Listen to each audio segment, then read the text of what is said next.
قوربانی تۆزی ڕێگەتم ئەی بادی خۆشمرور، ئەی پەیکی شارەزا بە هەموو شاری شارەزور، ئەی لوتفەکەت خەفی و هەواخواه و هەمدەمە،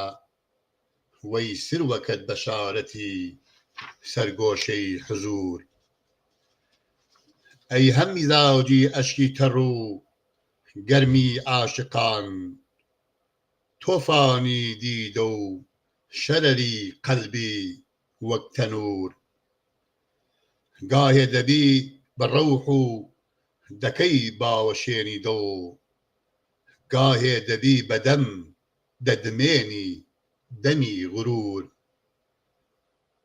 مەحوی قەبوڵی خاتری عەتر شەمیمتە گەردی شیمال و گێژی جەنوب و کزەی دەبور سوتا ڕەواقی خانی سەبرم دڵ و دەروون نەیماوە غەیری گۆشەی زیکرێکی یا سەبور هەم عنانی ئاهم و هەم ڕێکای عەشق ڕەحمێ بەم ئاو ئەشکە بکە هەستە بێقسوور وەک ئاهەکەم دەوان بە هەتا خاکی کۆی یار وەک ئەشکەکەم ڕەوان بە هەتا ئاوی شیوە سوور بەو ئاوە خۆت بشۆ لە کدورانی سەرزەمین شاد بن بە وەسڵی یەکدی کە تۆی تاهیر ئەو تەهور ئەمجا مەوەسە تا دەگەیە عەینی سەرچنار ئاوێکە پڕ لە نار و چنار و گوڵ و چنوور چەشمێکە میسلی خۆر کە لە سەد جێبە ڕۆشنی فەورانی نووری سافە لەسەر پەردەی وەک بلور خۆشەویستان ئەو کاتە و هەموو کاتێکتان باش هیوادارم لە هەرکیان ساغ و سڵامەت و سەرکەوتوو بن چ لە دەرەوەی وڵات و چ لە نێو خۆی وڵات بەو هیوایە کە هەمومان بتوانین ڕۆژێک لە ڕۆژان بەبەرچاوی بووکی ئازادیەوە لە نیشتمانێکی پڕ لە خۆشی و بەختەوەری پێکەوە لە باوەشی خاکی پیرۆزی دایکدا بژین خۆشەویستان ئەوە یەکەمین بەرنامەی شێعر و ئەدەب لە تاراوگەدایە کە لە ڕێگای تۆڕی میدیایی ژینا میدیا بڵاو دەبێتەوە لە ڕاستیدا بەرنامەی شێعر و ئەدەب لە تاراوگا لە سەرەتای ساڵی 2020ەوە هەتا نێوەڕاستی 2021 هەموو حەوتوویەک بە شێوەی ڕێک و پێک بڵاو دەبووەوە بە هاوکاری هاوڕێی بەڕێزم کاک دوکتور مەجیدی هەقی کە ئێستا ئەو دیسان هەر لەگەڵ مندایە بەڵام بە هێندی هۆکارەوە نەتوانرا بەرنامەکە درێژە پێ بدرێ ئێستا دوای نوژدانێکی یەک ساڵ و نیوە دیسان لە ڕێگای ڕاگەیاندنێکی دیکەی تۆڕی میدیایی کۆمەڵایەتی بە نێوی ژینا میدیا کە وەک کاناڵێکی ڕاگەیاندن بۆ خۆ مترۆبەکردن و خۆناساندن وەک پێویستیەکی کۆمەلگای ئەو ڕۆی مۆدێرنی کوردی دیسان ئەم بەرنامە دەست پێ دەکەینەوە شێعر و ئەدەب لە تاراوگا ئەو بەرنامەیە کە ئەمڕۆ یەکەمین چەقماخەکانی دەستپێکی بەرنامەکانی خۆی دەست پێ دەکا و هەردوو حەوت و جارێک لەم بەستێنەدا واتە لە بەستێنی ئاوردانەوە لە مێژووی شێعر و ئەدەب لە تاراوگە ئەڵبەت بە ڕواڵەت بەڵام بە دڵنیاییەوە بە نێوەڕۆک لە بەرگری کۆی شێعر و ئەدەبی کوردیە و بە تایبەتی هونەری کوردیش کەوابوو پەیوەندی ببوور مێژووی شێعر و ئەدەب لە تاراوگا مێژووی شێعر و ئەدەبی کوردی لە تاراوگا پاشان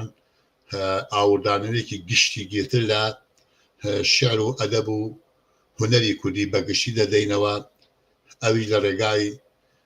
بەرنامەی ڕەنگاڵەیی جاری وایە ئامادەکرا و جاری وایە کەسانی شارەزا و ئەدیب و نووسەر و شاعیر و ڕەخنەگر و هونەرمەندان چه هونەری موزیسیەن بێت چه هونەری دەنگ بێت چه هونەری شێوەکاری بێت هەر کام لەوانەی کە لە پێناسەی هونەریەوە دەچنە خۆیان لە بازنەی هونەر دەگرنەوە بە شێوەی دوو حەوت و جارێ پێشکەشی ئێوەی خۆشەویست و هێژای دەکەن وەکو بازم کرد ژینا میدیا وە کاناڵێکی ڕاگەیاندنی نێو تۆڕە کۆمەڵایەتەکان پێویستیەکی تاک و کۆی کۆمەلگای مۆدێرن و سەردەمیانەی کوردستانە وە لە چونکە بە پێی لێکۆڵینەوەیە کە لە ساڵی 2022 ئەنجام درراوە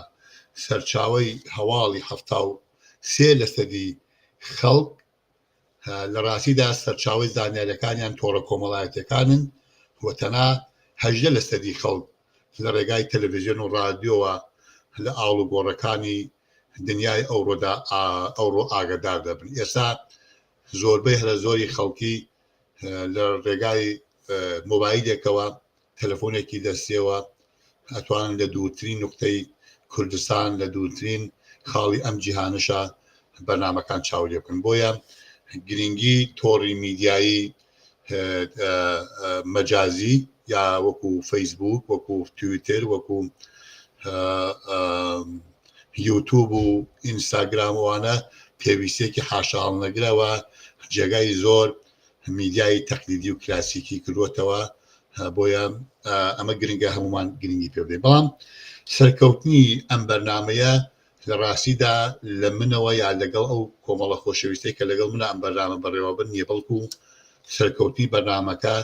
لە بەشداری چالاکانەی ئێوەدایە بە شێوەی شێرکردنی، بە شێوەی بەشداربوون، نووسینی سەرنج و تێبینی و بۆچوونەکانتان ناسانی بەشداری ڕاستەوخۆی خۆتان بە پرسیار و وەڵام ناسانی کەسانی دیکە بە ئێمە. بۆیە هەر لە ئێستەوە یا لەم ڕێگایەوە داوا لە هەموو ئەو ئەدیب و شاعر و هونەرمەند و هەموو ئەو کەسانی کە بە جۆرێک لە جۆرەکان زەوق و ئۆگریان بە شەعر و ئەدەب و هونەری کوردی بەگشتەوە هەیە، هەر لە ئێستەوە هاوکارمان بن و ئامانجی هەمومان لە ڕاستیدا خزمەتێکی جواکی کۆمەڵایەتی لە سەروی هەموویوە نەتەوەییە کە دیارە ئەوە خەون و ئارەزوو حەزی هەمومانە. هێمەش دەوانەوێت ئەدەبەکەمان پێشکەوێت، هونەرەکەمان پێشکەوێت، فکر و هزری فەلسەفی و سیاسیمان پێشکەوێت. لەم بەستێنەوە دەتوانین زیاتر کاریگەری لە هەم سەر ئەدەب و هونەر و ڕوتی بەرەو پێچوونی ئەدەب و هونەر و هەموو ئەو بەستێنانی کە باسم کردا دەنین لە ڕاستیدا دەبێتە دەرگایەک بۆ ئەوەی کە هەم بچنە نێو کوڵایی جیهانی ئەمڕۆوە و هەم ئەوانیش بە خۆمان بناسیینی. بۆیە ئەو تەوەرانێکی ئاوری لێ دەدەینەوە وەکو باسم کرد مێژووی شێعر و ئەدەبی کوردیە لە تاراوگا شێعر و فەلسەفە، پەیوەندی نێوان شێعر و دەسەڵات، شێعر و سیاسەت، مەسەلەی موزیکە، پاشان شێعری بەرگریە، شێعری نازانم غەناییە، هەموو ئەو شانێکەوە وەکو باسم کرد هەوە لە خۆنی لە بەرگری خۆ دەبن. پاشان مەسەلەی ئاوردانەوە یا بابەتی ئاوردانەوە لە زمانی کوردی مەسەلەیەکی یا بابڵێن بابەتێکی زۆر گرنگە، چونکە هەمومان گرنگی زمانی کوردیمان بۆ بەرجەستە کراوە دەزانین چەندە گرنگە. لەو پەیوەندیەدا هەوڵەدەین لەگەڵ شارەزایانی زمانی کوردی، ئەوانەی کە زمان زانن، ئەوەی کە زانستی زمانەوانیان خوێندووە، ئەوانش بێن هاوکارمان بن. ئاوردانەوە لە وەکو باسم ڕۆمانی کوردی یەکێکی دیکە لە ئامانجەکانی ئێمە دەبێت. ئێستا وەکو دەزانن ئێمە لە بەرەبەرە نێزیک دەبینەوە لە ساڵڕۆژی شەیدکرانی ژینا کە سەردێڕ و سەردێڕی وەرزێکی نوێ لە خەباتی مەدەنی خەڵکی کورد دەست پێ دەکا لە ساڵی پێشوەوە. شەیدبوونی ژینان نەک تەنها ناساندنی دۆزی ڕەوای کورد بوو بە هەموو بەشەکانی ئێران و لە ڕاستیدا گوێی دەسەڵاتدارانی ملهوڕ و دیکتاتۆری لە تاران لەرزان پەیکەری تسنۆکی ئەوانی خستە لەرزەوە، بەڵکو هەموو سنوورەکانی ئێرانی تێپەڕان، جیران و دراوسێ هیچ، بەڵکو ژن ژیان ئازادی بوو بە دروشمێکی نێونەتەوەی گشتی گیر کە هەلانی کەمی سەمن باسی زمانەکەم زۆرێک لە سیاسەروانان و ئەندامانی پارلەمانتەر و ئەدیب و شاعیر و هەوانە ژن ژیان ئازادیان کردبوو بە وێردی سەرزمان. کێداهێنەری ئەم دروشمەیە بۆ من زۆر گرنگ نییە. گرنگ بۆ ئێمە ئەوەیە کە ئەم دروشمە خزمەتی یەکجا زۆری بە بەرەو پێشبردنی بزاوی ڕزگاری خوازانەی کورد لە ڕۆژهەڵاتی کوردستان و بەگشتی کورد کرد و لە ڕاستیدا ئێرانیەکان ئەگەر مەبەستمان ئێرانیەکان تەنها دەسەڵات پێک گەلانی ئێرانیش سەرەوە زۆر بەڕوونی نەوەیەک کە چەندینەوە کە بە کولتوری شیوینیستی فارسی پەروەردە دەکرێت کوردی ینی ڕەوایەتی مەسەلەی کوردی لەلایەکەوە بۆ ناسان لە هەمان کاتە ینی هێزی لە بنەهاتووی ژنی بۆ ئێمە بەڕاستی بەرجەستە کرد ینی بە شۆڕشی ژینا حتا ئێستاشی لەگەڵ بێت پەرچەم ینی ئاڵا هەڵگرانی بەرچاو و دیاری ئەو شۆڕشە ژنانی ئازادیخواز و نەترسی کورد لە ڕۆژهەڵاتی کوردستان و هەموو بەشەکانی ئێران و دنیاشی هێنایە و بازنەی مافخوازی ژنەوە بۆیە بەختیاری دوا ڕۆژی کۆمەڵگای ئێمە لە توانا و هێز و وزەی لە بنەهاتووی ژنانە بەڕاستی ئێمە ینی سەدەیەکە خەبات دەکەین بەڵامێکی شۆڕشی ژینا قۆناغی خەباتی کوردی بردە ئاستێکی زۆر زۆر باڵا بۆیە دەکرێت لەو بارەوە ناکرێت بەڵکو بە بەرنامە هەیە کە هەم لەباری سیاسیەوە لە ڕێگای تۆڕی کۆمەڵایەتی ژینا میدیاوە ئاوری لێ دەدرێتەوە چ بە کۆنفرانس و بابەتی فکری و هزری حزوری چ لە ڕێگای هێندێ بەرنامەی لایڤەوە کە لە ئەم تۆڕە کۆمەڵایەتیەوە بەڵا ئەبێتەوە بەڵامێکی مەسەلەی ژینا شۆڕژی ژینا ینی چارترێکی دیکە بەشێکی دیکەی لە ئەدەبی بەرگری کوردی هێنایەنی و ئەدەبیاتی مێژووی ئەدەبیاتی کوردیەوە دەیان قەسیدەی باش شعری زۆر بەهێز بە نێوەڕۆک بە فۆرم چیرۆکی لەسەر نووسا پەخشانی لەسەر نووسا چەندین سرودی شۆڕژگێڕی و میلۆدی جوان هاتنەکایەوە بۆیە بە شەیدبوونی ژینا هەرچەند بەداخەوە بە شەیدبوونی ئەو تەواو بەڵامێکی شەیدبوونی ژینا خوێنی ژینا ینی گیانێکی تازەی وە بەرخۆدان و زیندووبوونەوە و ڕستان و ڕاستان و ژیانەوەی خەباتی ڕەوای خەڵکی کووردا هەموو ئەمانە ئەوە ڕوانگەی منە لە چاو ینی لە چاو ژنانەوە بەڕاستی دەبێت چاوی لێ بکە بۆیە پێویستە حرەکەی سیاسی کورد ینی بزوتنەوەی بزاوی ڕزگاری خوازانی کورد هێزی ژنان زۆر بە هێزێکی هێن وەربگرێت نەکش و ڕۆڵی ژن زۆر دەبێت بەرجەستە بکرێتەوە ئەوە مەبەسم نییە کە پاساو بۆ مەسەلەی ئەو بێنەوە کە ئێمە دەپێت ینی دروشم نادەم بەڕاست دروشمێکە دەم بە ڕێگ و قوڵ و بە ئەو پەڕی باوەڕمەوە باوەڕم پێێتی ئێمە لەو بەسێنەدانی ئاور لە ئەم بەرنامانە دەدەینەوە پێما ئێستا بۆ حەسانەوە گوێمان لە سرودێک دەبێت یا لە گۆرانێک دەبێت ئەو بەرنامەی ئەو جارەمان تەنها ناساندنی سەرتیتری بەرنامەکانە یانی بەرنامەیەکی تایبەت لەسەر بابەتێکی تایبەت ئامادە نەکراوە تەناوەکو ئاگادارکردنەوەی ئەو خۆشەویستانەیە کە لە داهاتوودا گوێگیری ئێمە ئەبن هاوکاری ئێمە ئەبن پاشان حتمما هەموو جارێ حوتویە یا چەند ڕۆژ پێش بەرنامەکە بەرنامەی تایبەتیتان پێ دەناسێنین و ڕێکلام و بۆ ڕای دەگەێنین و بەرنامەکانمان بە شێوەیەکی ڕێک و پێک دەست پێ بکەین ئێستا ئەو موزیکە کە پێشکەشتان دەکرێت هونەری تاراوگە یا با بڵین هونەری شۆڕژگێڕانی تاراوگە فەرمووی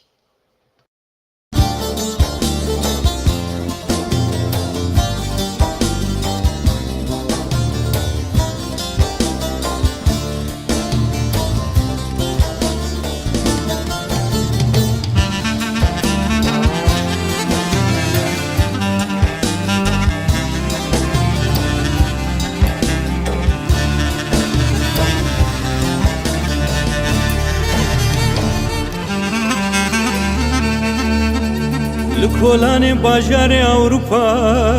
لە کێچێ کورد ڕاستهاتێ بێخوەدی دگەریای بدڵگەرمی پێرگی من هات خویا بوو لە چارا سەری خۆ دگەریای مگۆ دەلالێ دەلالێ شیرینێ هەوالێ بێخوەدی بێمالێ چێ دگەری دلالي دلالي شيرين هوالي بخوادي بمالي شدقري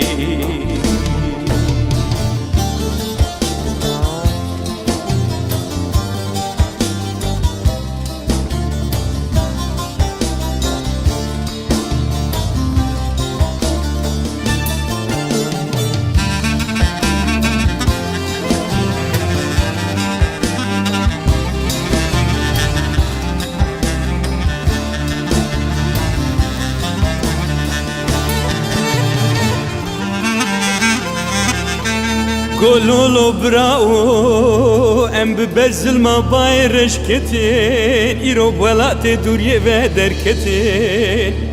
هين وكم بهزارة هنا بكانو سرميال ولات غريب يشرم زكتين منكو دلالي دلالي شيرين هوالي بخوادي بمالي ما أزكانم شبكي دلالي دلالي شيرين هوالي بخوادي بمالي عيشي نزانم شبكي دلالي دلالي شيرين هوالي بخوادي بمالي كابيجز شبكي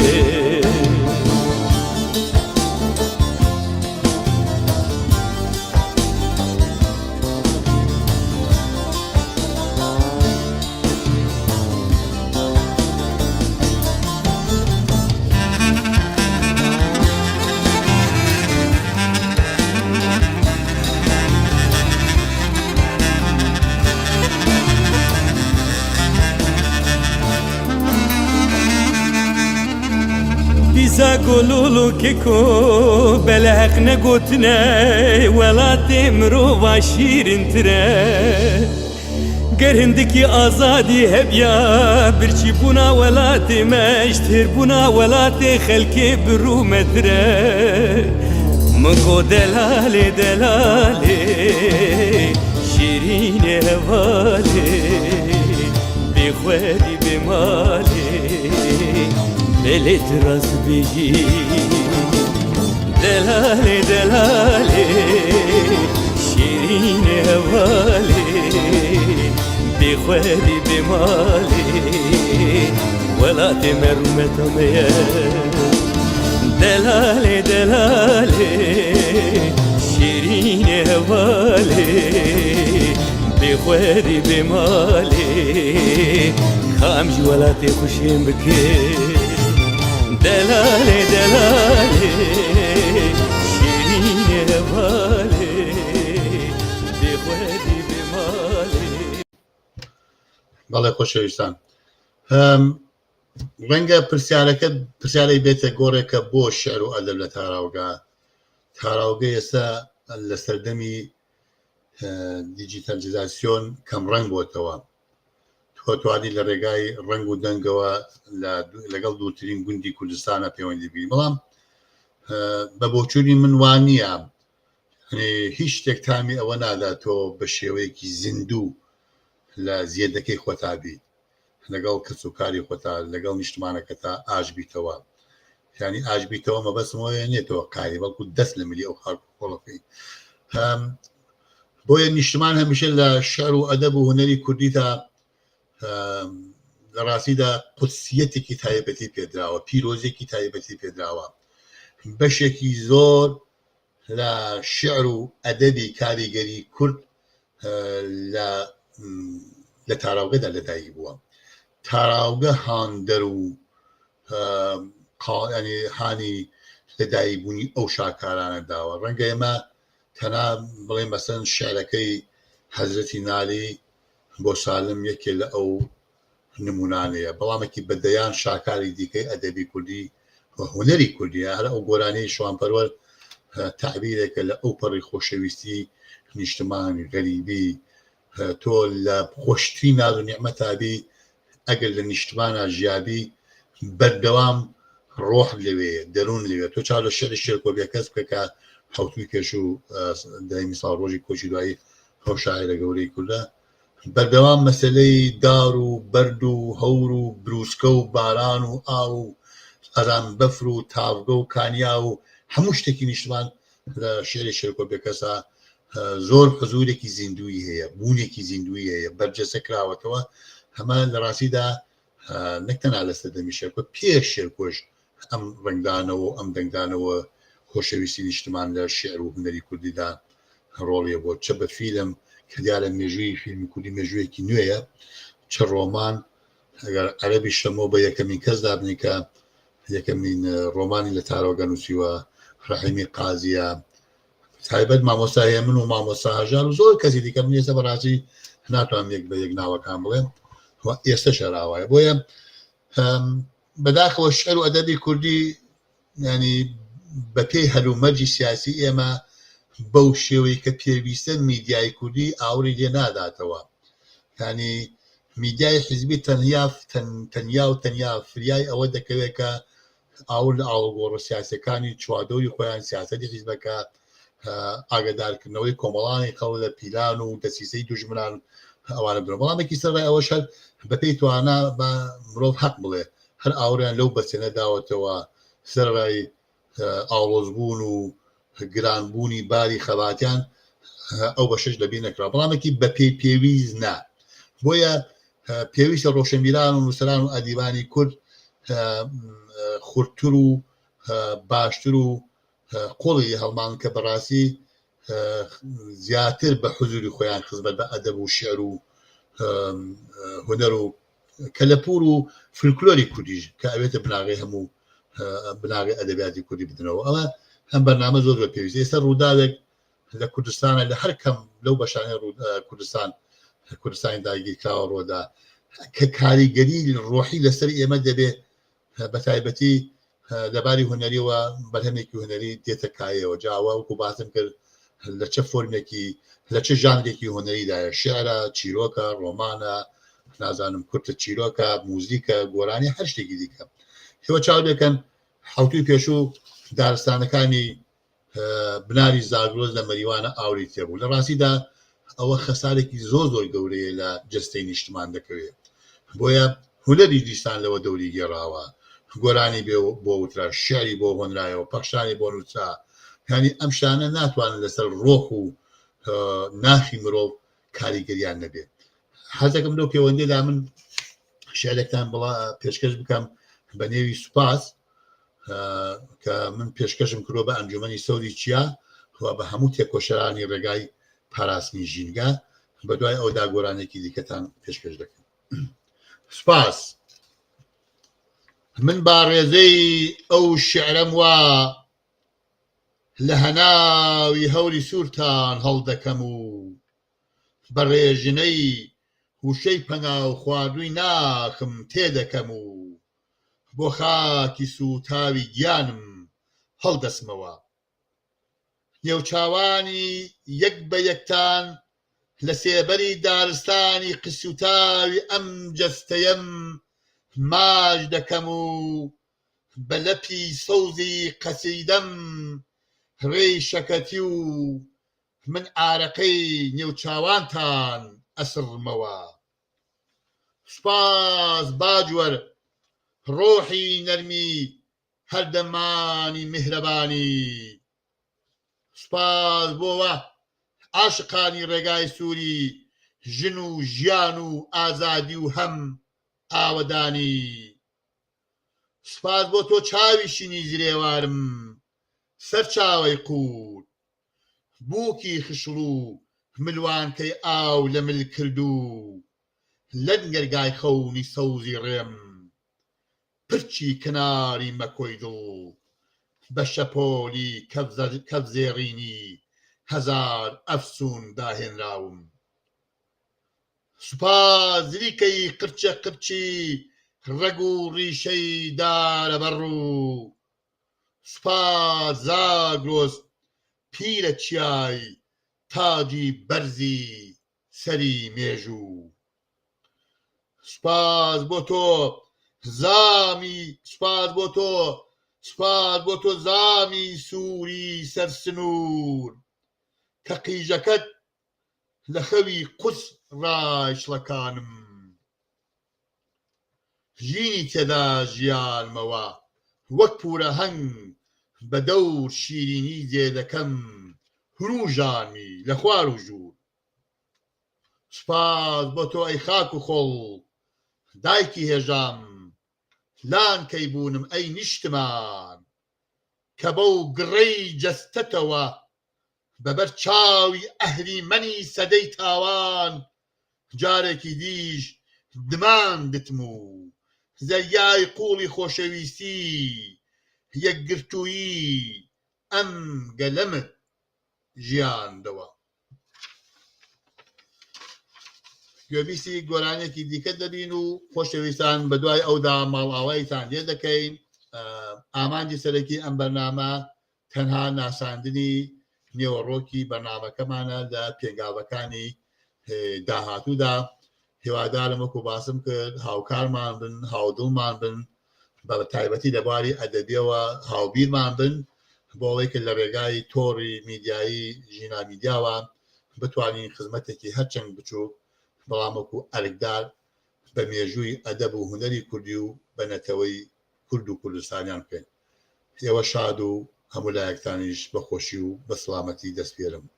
یاهوو.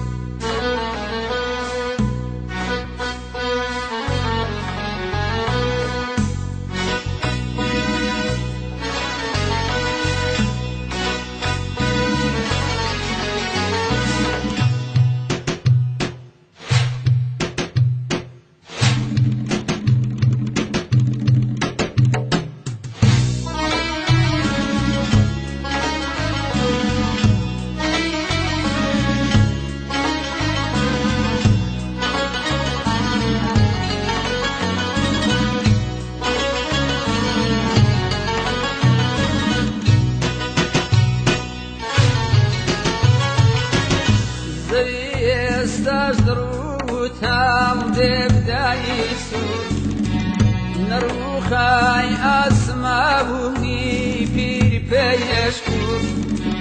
کە سۆمای لە چاو و باوکان ڕاوە بەرۆکی پیرەدایکان دادڕاوە وتەن قەوم و کەس و کار وتەن هۆی ژین و ژیوار وتن آمز ديالدار وتن بودن ممزار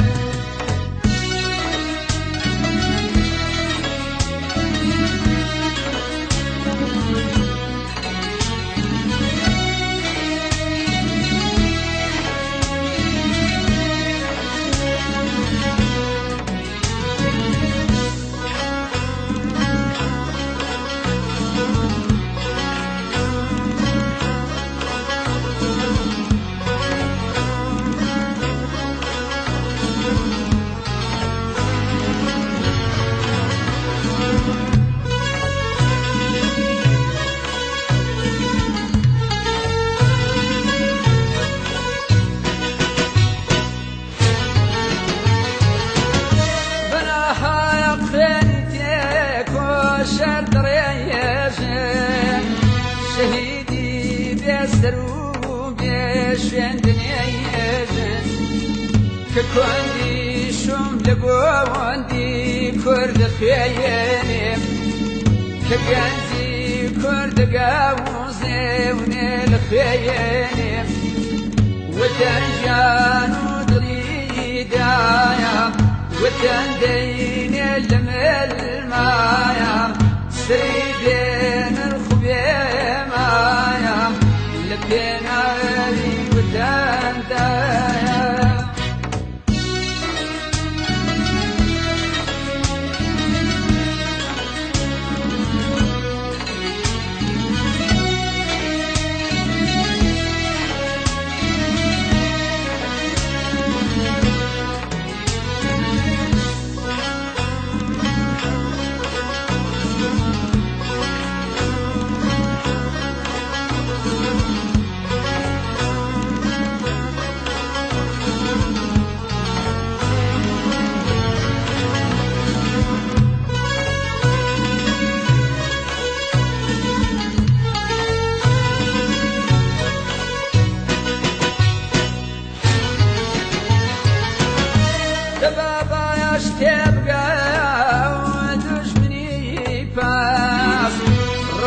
فرنا كريم وحرقيز بدايار داس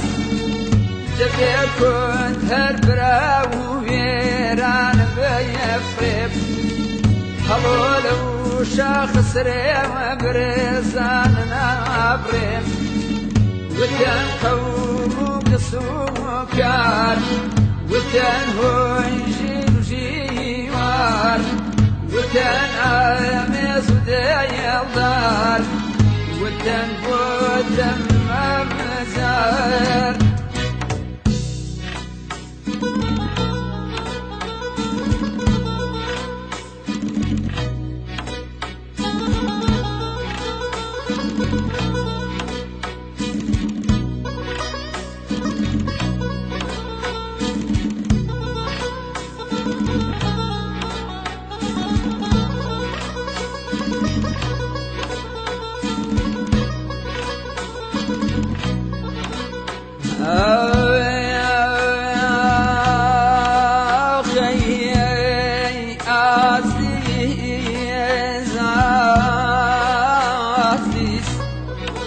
أجر مردم وتن لا وانتو خوش أجر ظالم نما ودورة وانتو خوش مخير بم لبيني تو وبهايا اشتايا لزلنا ودور بيا سيرا وانتو خوش أجر خوكا نعيش أمرنا مياني وتن ربي وتن خواه وانتو خوش